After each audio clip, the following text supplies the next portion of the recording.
Iniciamos el segundo bloque de nuestro programa, bloque triguero, bloque que tiene que ver con la actualidad de los cultivos de invierno. Comenzamos con Agustín Fernández Roger, asesor del CREA Sur de Santa Fe, sobre la importancia del monitoreo de las enfermedades. Y bueno, lo principal es tener un buen sistema de monitoreo, estar monitoreando y estar, digamos, previniendo desde la implantación con los curasemillas. Con curasemillas uno sobre todo puede retrasar la aparición de lo que son manchas, sobre todo mancha amarilla, con un buen curasemilla que controle mancha amarilla, saber un poco el origen para saber que esa semilla no tiene una carga muy alta del patógeno. Entonces el patógeno se transmite por el rastrojo y la semilla es uno de los factores que lo transmite. Entonces, si uno va a sembrar un lote que hace muchos años no tiene trigo, es importante tratar de no meter uno el inóculo en el lote y después va a tener el problema. Con el curasemilla ahí va a trazar bastante el problema y después en una de esas ni siquiera lo va a tener, siendo consciente que con el curasemilla ya controló esa enfermedad. Un aspecto muy importante tiene que ver también con la calidad de semilla a la hora, por ejemplo, de determinar la presencia de patógenos. Si es semilla propia hay que saber si el año anterior tuvo o no el problema y si el lote se fumigó o no con un fungicida. Quizá uno, habiendo aplicado para otro problema que es la roya, indirectamente controla algo de mancha amarilla y quizá la carga fúngica de esa semilla no es muy alta. Se puede hacer análisis pidiendo carga fúngica o saber el origen.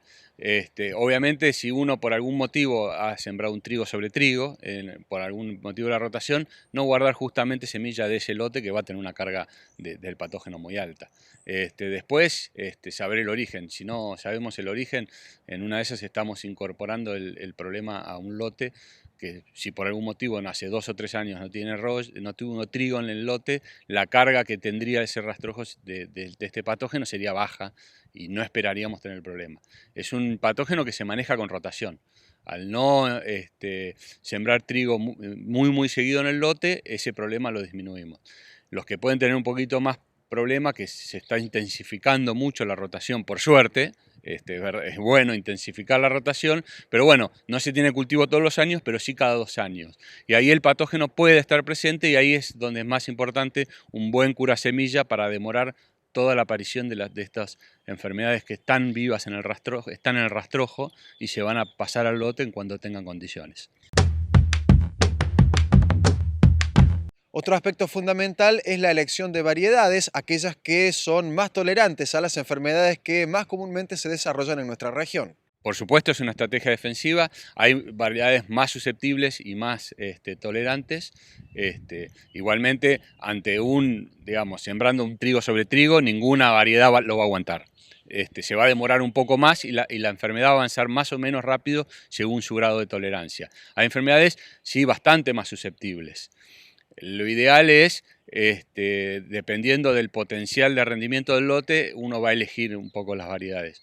No solo tenemos las manchas, sobre todo en esta zona la mancha amarilla, sino las rollas. Y ahí también hay una muy marcada diferencia según la susceptibilidad.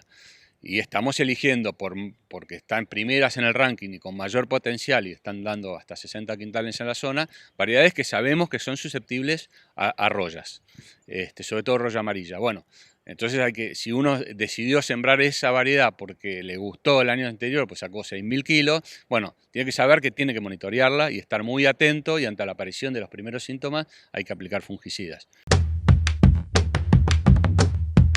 Agustín Fernández Roger también nos especificó algunas cuestiones que tienen que ver con el manejo a la hora de la elección de las variedades de acuerdo al ambiente productivo o a la calidad de ese ambiente productivo. Pensando en muy alto rendimiento, sí, diría que hay que descartarlo porque todas las variedades de máximo rendimiento vienen susceptibles. Ahora, si yo tengo un ambiente donde no puedo aspirar ese rendimiento alto y voy a aspirar un rendimiento de 30 quintales o quizá 40, tengo un montón de variedades de esos rendimientos muy sanas. Y entonces la estrategia sería, ¿para qué quiero elegir una variedad de tan alto rendimiento si no lo puedo tener porque mi ambiente me limita?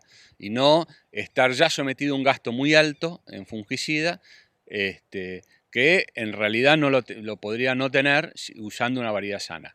Hay variedades sanas en el mercado, hay que buscarlas, probablemente no sean las más conocidas, porque eso es uno de los factores por los cuales también se mantienen más sanas. O sea que depende mucho del potencial. En lotes de altísimo potencial yo creo que sí. La estrategia es con fungicida, buscar las variedades con mayor potencial, sabiendo que probablemente se van a enfermar según las condiciones. Sobre todo la gente que siembra de acá para el sur y de acá para el este, donde tenemos los mayores rendimientos, pero ya van 2 años seguidos que han tenido fuertes problemas con mancha amarilla.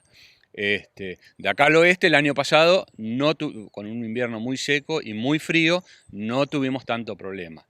O sea, por eso es muy importante el monitoreo. No, digamos, no es bueno decir yo hago fungicida porque sí, o por el calendario, llegó tal fecha, o llegó el estado del cultivo a tal situación y lo aplico sí o sí, porque según las condiciones del año, si el año viene helador y seco, la aparición de la roya se va a demorar bastante. En primavera es raro que no aparezca, pero nosotros hemos pasado de 2 aplicaciones en esta campaña que pasó, no la anterior, al año pasado prácticamente ninguna. Y eso es fácil monitoreando. Hay que bajarse, desde la camioneta no se ve. Hay que bajarse, meterse al lote, abrir el cultivo, buscar las rollas. Generalmente se inician, sobre todo la roya anaranjada, que últimamente no viene tan fuerte, se inicia de abajo para arriba. La amarilla te puede aparecer en cualquier lugar de la planta, o sea que hay que mirarla entera y estar atento a las primeras apariciones de las primeras pústulas, y ahí sí reaccionar rápido. Ir y buscar el fungicida y aplicarlo, sin demoras. Finalmente, Agustín Fernández Roger nos brindó algunas recomendaciones a la hora del manejo de los fungicidas. Es fundamental rotar principios activos. Lo ideal es sí, rotar los principios activos. Más que rotar, en realidad, hoy en día hay mezclas comerciales, ya vienen mezclas comerciales. En la roya anaranjada yo diría que no utilizar una mezcla mínima de triazol más estrobulina, no vamos a tener buenos controles. Ya la roya anaranjada venía teniendo bastante tolerancia, si no es resistencia, a los triazoles solos. He visto fracasos bastante importantes o muy corta la residualidad. Entonces ya para lo que es roya anaranjada yo diría sin ninguna duda una mezcla. Y en la roya amarilla se ven en algunos casos todavía controles buenos con triazoles solo. Igual, para no generar la resistencia, está muy virulenta y muy fuerte los ataques y las materiales muy susceptibles. No recomiendo usar un triazol solo. Lo ideal es mínimo una mezcla triazol más estrobulina, y hoy en día ya están las carboxamidas que nos dan otro principio de acción. Los que ya vienen aplicando 2 veces por lo menos durante los cultivos, sería bueno empezar a pensar que podríamos generar una resistencia e incluir en una de las aplicaciones una carboxamida. Es mejor, se levanta bastante el costo, pero tienen mayor residualidad y dan ciertas ventajas.